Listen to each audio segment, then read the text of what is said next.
사사기 18장.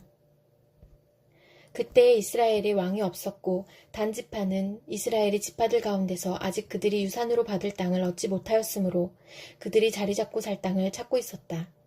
그래서 단지파 자손은 소라와 에스다올에 살고 있는 지파의 온 가문에서 용감한 사람 5명을 뽑아서 땅 정찰 임무를 맡기고 땅을 탐지하고 살피도록 보냈다. 그들은 에브라임 산간지방으로 들어섰다가 미가의 집에 이르러 거기서 하룻밤을 묵었다. 미가의 집에 머무는 동안 그들은 그 젊은 레위 사람의 억양과 말씨를 알아듣고 그에게 다가가서 물었다. 누가 당신을 이리로 데려왔습니까? 당신은 여기에서 무슨 일을 하십니까? 무엇 때문에 여기에 있습니까? 그러자 그는 그들에게 대답하였다. 미가가 나에게 조건을 제시하고 나를 고용하여 자기의 제사장으로 삼았습니다. 그들이 그에게 말하였다. 하나님께 물어보아서 우리가 가고 있는 이 길이 성공할 것인지 우리에게 알려주십시오. 그 제사장이 그들에게 평안히 가십시오. 주님께서 여러분이 가는 그 길을 인도하실 것입니다. 하고 일러주었다. 그래서 그 5사람은 길을 떠나 라이스로 갔다. 그들은 그곳 사람들이 한가하고 평화롭게 사는 시돈 사람들처럼 안전하게 살고 있는 것을 보았다. 그리고 그 땅에는 어느 누구도 권력을 쥐고 그들을 해치는 자가 없었다. 그들은 시돈 사람들과도 멀리 떨어져 있어서 어느 누구와도 접촉이 없었다. 5사람이 소라와 에스다올로 돌아와 그들의 백성에게 이르렀다. 그들이 그 5사람에게 정찰한 내용을 물으니 그들이 이렇게 대답하였다. 어서 가서 그들을 치도록 합시다. 우리가 본 그 땅은 정말 좋은 땅입니다. 우리가 이렇게 가만히 있을 때가 아닙니다. 망설이지 말고 빨리 쳐들어가서 그 땅을 차지합시다. 우리가 거기에 가기만 하면 넓은 땅에서 평안하게 살고 있는 백성들을 보게 될 것입니다.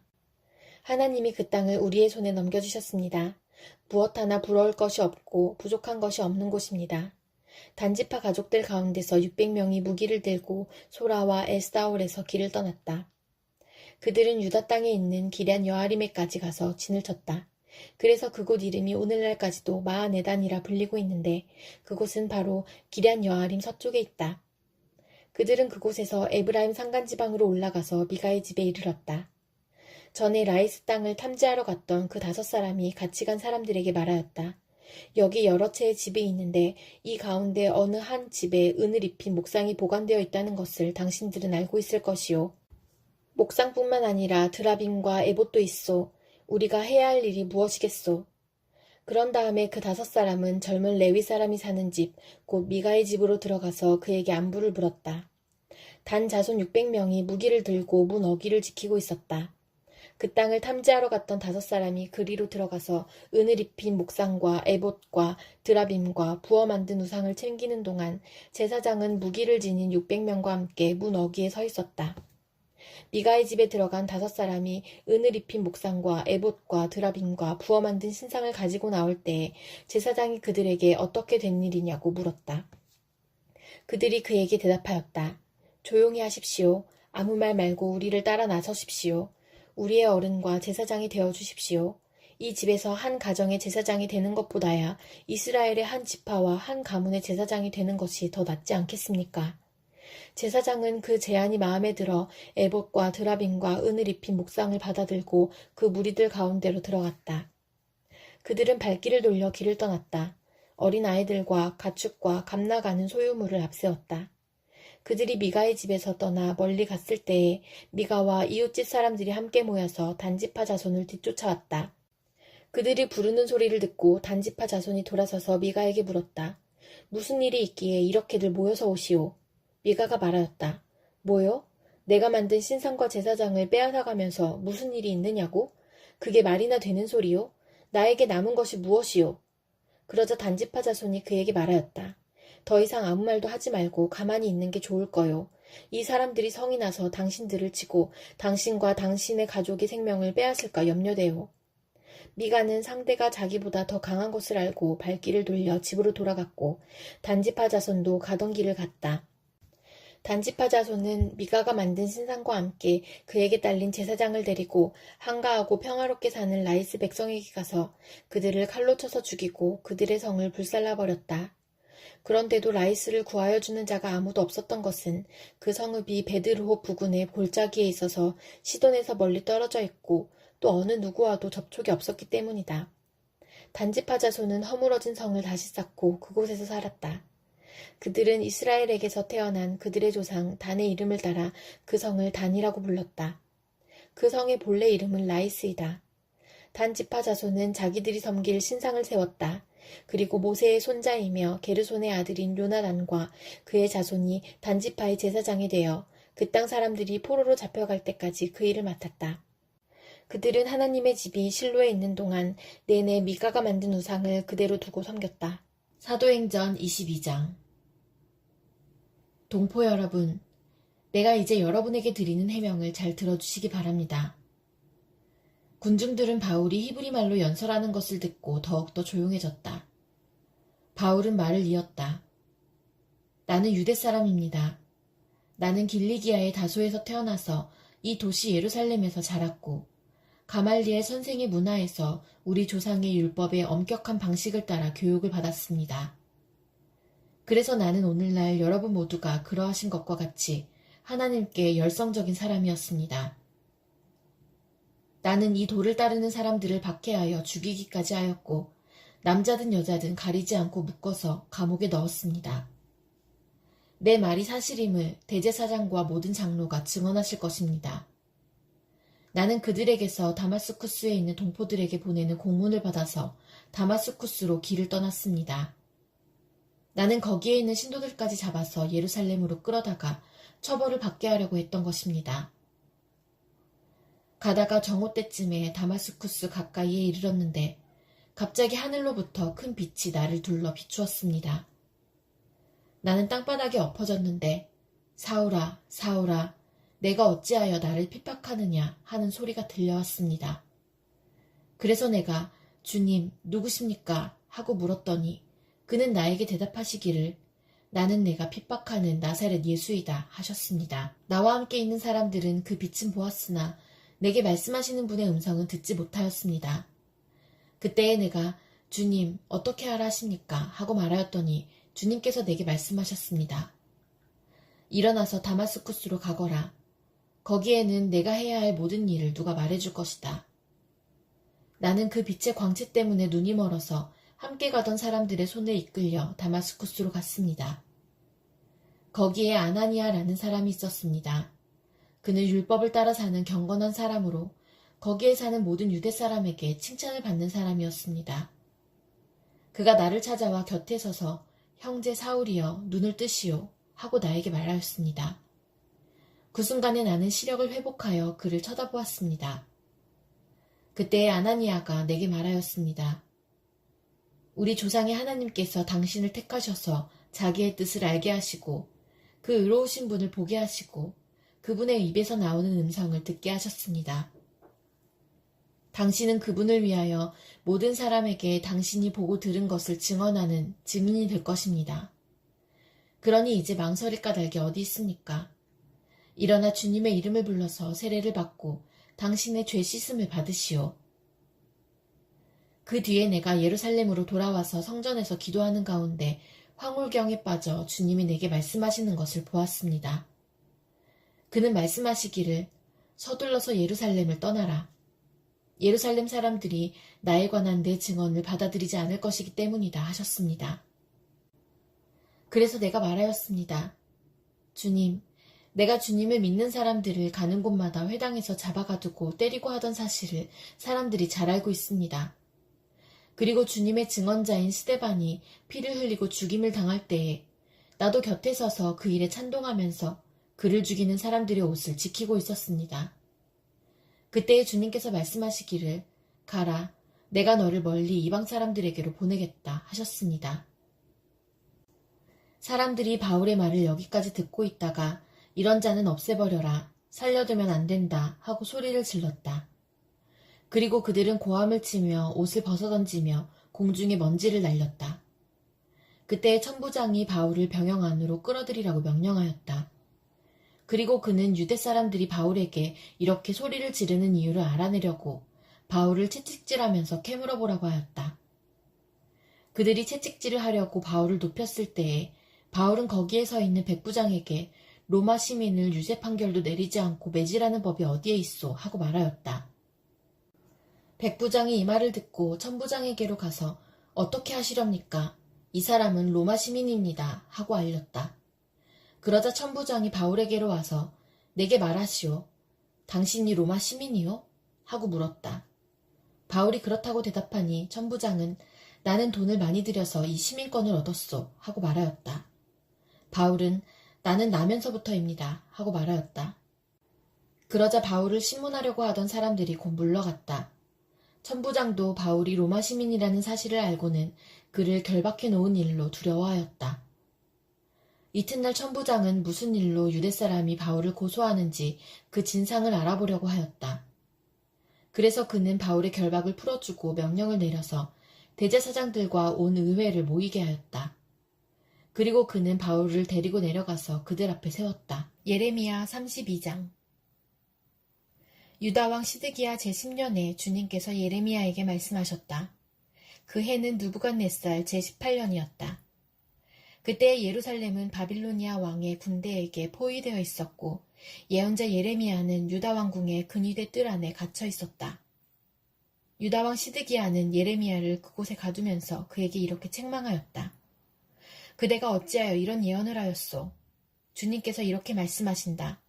보아라, 내가 이 도성을 바빌로니아 왕의 손에 넘겨주어서 그가 이 도성을 점령하게 하겠다. 유다왕 시드기야도 바빌로니아 군대의 손에서 벗어나지 못하고 꼼짝없이 바빌로니아 왕의 손에 넘겨져서 그 앞에 끌려나가 그가 보는 앞에서 직접 항복할 것이다. 그러면 그가 시드기야를 바빌로니아로 끌고 갈 것이며 시드기야는 내가 그를 찾아올 때까지 그곳에 머물러 있을 것이다. 너희는 바빌로니아 군대와 싸워도 절대로 이기지 못할 것이다. 주님께서 하시는 말씀이다. 이렇게 예언하였다면서요. 주님께서 나에게 말씀하셨다. 너의 숙부 살룸의 아들 하나멜이 너에게 와서 아나돗에 있는 그의 밭을 너더러 사라고 하면서 그 밭을 유산으로 살 우선권이 너에게 있기 때문에 내가 그것을 사야 한다고 말할 것이다. 과연 주님의 말씀대로 숙부의 아들 하나멜이 근위대 뜰 안으로 나를 찾아와서 내게 부탁하였다. 베냐민 지방의 아나돗에 있는 그의 밭을 나더러 사라고 하였다. 그 밭을 소유할 권리도 나에게 있고 그 밭을 유산으로 사들일 권리도 나에게 있으니 그 밭을 사서 내 밭으로 삼으라고 하였다. 그때에 나는 이것이 바로 주님의 명령임을 깨달았다. 나는 숙부의 아들 하나멜에게서 아나돗에 있는 그 밭을 사고 그 값으로 그에게 은 17세겔을 달아주었다. 그때에 나는 매매 계약서에 서명을 하고 그것을 봉인하고 증인들을 세우고 은을 저울에 달아주었다. 그리고 나는 법과 규례에 따라서 봉인된 매매 계약서를 봉인되지 않은 계약서와 함께 받았다. 그리고 나는 숙부의 아들 하나멜과 그 매매 계약서에 서명한 증인들과 근위대 뜰 안에 앉아있던 모든 유다 사람이 보는 앞에서 그 매매 계약서를 마세야의 손자이며 네리야의 아들인 바룩에게 넘겨주고 또한 그들이 모두 보는 앞에서 바룩에게 부탁하였다. 나 만군의 주 이스라엘의 하나님이 말한다. 이 증서들 곧 봉인된 매매 계약서와 봉인되지 않은 계약서를 받아서 옹기 그릇에 담아 여러 날 동안 보관하여라. 참으로 나 만군의 주 이스라엘의 하나님이 말한다. 사람들이 이 나라에서 다시 집과 밭과 포도원을 살 것이다. 나는 네리야의 아들 바룩에게 그 매매 계약서를 넘겨주고 나서 주님께 이렇게 기도드렸다. 아, 주 하나님, 보십시오. 크신 권능과 펴신 팔로 하늘과 땅을 지으신 분이 바로 주님이시니 주님께서는 무슨 일이든지 못하시는 일이 없으십니다. 주님께서는 은혜는 수천 대에 이르기까지 베풀어 주시지만 조상의 죄는 반드시 자손이 치르게 하시는 분이시며 위대하시고 전능하신 하나님이시요 만군의 주님으로 이름을 떨치시는 분이십니다. 주님께서는 계획하시는 일도 크시고 실천하는 힘도 강하시며 사람들의 모든 삶을 감찰하시고 각자의 행동과 행실의 결실에 따라서 갚아주십니다. 주님께서는 이집트 땅에서 많은 징조와 기적들을 나타내 보이셨고 오늘날까지 이스라엘 안에서뿐만 아니라 모든 사람에게 그와 같이 하셔서 주님의 이름을 오늘날과 같이 드높게 하셨습니다. 주님께서는 강한 손과 편팔로 적들이 무서워 떨게 하는 많은 징조와 기적들을 나타내시면서 주님의 백성 이스라엘을 이집트 땅에서 이끌어내셨습니다. 주님께서는 그들에게 주겠다고 그들의 조상에게 맹세하신 이 땅, 곧 젖과 꿀이 흐르는 이 땅을 그들에게 주셨습니다. 그래서 그들이 들어와 이 땅을 차지하였습니다. 그러나 그들은 주님께 순종하지도 않고 주님의 율법에 따라서 살지도 않고 주님께서 그들에게 실천하라고 분부하신 모든 것을 실천하지 않았습니다. 그래서 주님께서는 그들에게 이 모든 재앙을 당하게 하셨습니다. 이 도성을 점령하려고 쌓은 토둔들을 보십시오. 이 도성은 전쟁과 기근과 연병을 보았습니다. 바빌로니아 군대가 이 도성으로 쳐들어와서 이 도성을 점령하였습니다. 주님께서 말씀하신 일이 그대로 들이닥쳤으며 주님께서는 이루어진 이 일을 친히 보고 계십니다. 주 하나님, 어찌하여 주님께서는 이 도성이 이미 바빌로니아 군대의 손에 들어가게 되었는데 저더러 돈을 주고 밭을 사며 증인들을 세우라고 말씀하셨습니까? 주님께서 예레미야에게 말씀하셨다. 나는 주다. 모든 사람을 지은 하나님이다. 내가 할 수 없는 일이 어디 있겠느냐? 나 주가 말한다. 그러므로 보아라. 내가 이 도성을 바빌로니아 사람의 손에 넘겨준다. 바빌로니아 왕 느부갓네살의 손에 넘겨줄 터이니 그가 이 도성을 점령할 것이다. 그러므로 지금 이 도성을 치고 있는 저 바빌로니아 군대가 들어와서 이 도성을 불태워버릴 것이다. 이 도성 사람들이 지붕으로 올라가서 바알에게 제물을 살라 바치고 다른 신들에게 술 제물을 바쳐서 나를 노하게 하였으니 내가 그 집들을 태워버리겠다. 이스라엘 백성과 유다 백성은 젊은 시절부터 내가 보기에 악한 일만을 하였다. 참으로 이스라엘 백성은 자기들의 손으로 만든 우상으로 나를 화나게만 하였다. 나 주의 말이다.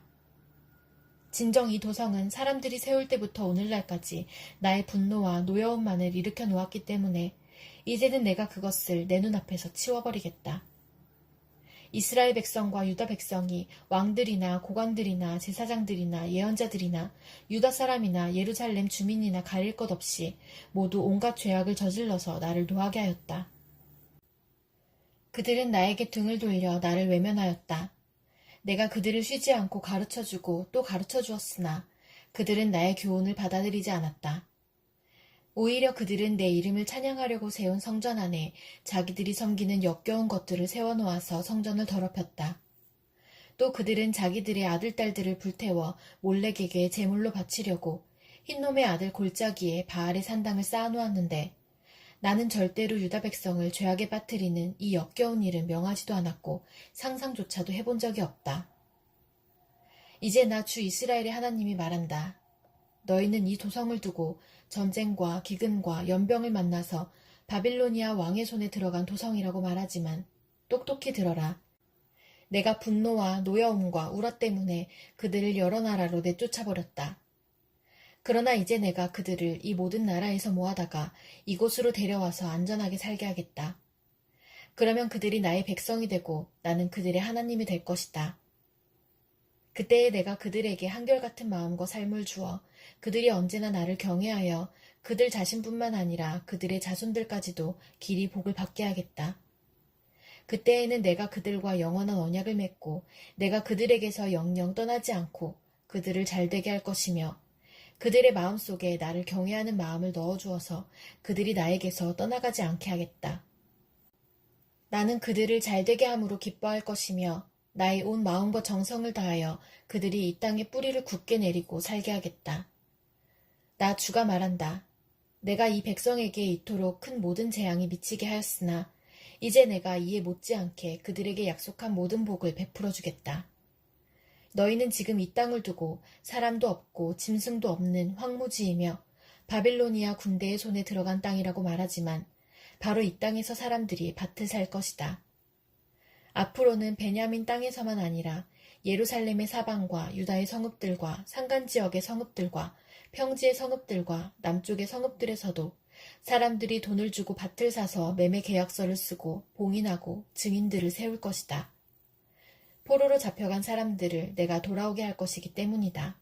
나 주의 말이다. 시편 1편. 복 있는 사람은 악인의 꾀를 따르지 아니하며 죄인의 길에 서지 아니하며 오만한 자의 자리에 앉지 아니하며 오로지 주님의 율법을 즐거워하며 밤낮으로 율법을 묵상하는 사람이다. 그는 시냇가에 심은 나무가 철 따라 열매를 맺으며 그 잎이 시들지 아니함 같으니 하는 일마다 잘 될 것이다. 그러나 아기는 그렇지 않으니 한낱 바람에 흩날리는 쭉정이와 같다. 그러므로 아기는 심판받을 때에 몸을 가누지 못하며 죄인은 의인의 모임에 참여하지 못한다. 그렇다. 의인의 길은 주님께서 인정하시지만 악인의 길은 망할 것이다. 시편 2편. 어찌하여 문나라가 술렁거리며 어찌하여 문 민족이 헛된 일을 꾸미는가. 어찌하여 세상의 임금들이 전선을 펼치고 어찌하여 통치자들이 음모를 함께 꾸며 주님을 거역하고 주님과 그의 기름 부음 받은 이를 거역하면서 이르기를 이 족쇄를 벗어던지자 이 사슬을 끊어버리자 하는가. 하늘 보좌에 앉으신 이가 웃으신다. 내 주님께서 그들을 비웃으신다. 마침내 주님께서 분을 내고 진노하셔서 그들에게 호령하시며 이르시기를 내가 나의 거룩한 산 시온산에 나의 왕을 세웠다 하신다. 나 이제 주님께서 내리신 칙령을 선포한다. 주님께서 나에게 이르시기를 너는 내 아들, 내가 오늘 너를 낳았다. 내게 청하여라. 문나라를 유산으로 주겠다. 땅 이 끝에서 저 끝까지 너의 소유가 되게 하겠다. 내가 그들을 철퇴로 부수며 질그릇 부수듯이 부술 것이다 하셨다. 그러므로 이제 왕들아, 지혜롭게 행동하여라. 세상의 통치자들아, 경고하는 이 말을 받아들여라. 두려운 마음으로 주님을 섬기고 떨리는 마음으로 주님을 찬양하여라. 그의 아들에게 입맞추어라. 그렇지 않으면 그가 진노하실 것이니 너희가 걸어가는 그 길에서 망할 것이다. 그의 진노하심이 지체 없이 너희에게 이를 것이다. 주님께로 피신하는 사람은 모두 복을 받을 것이다.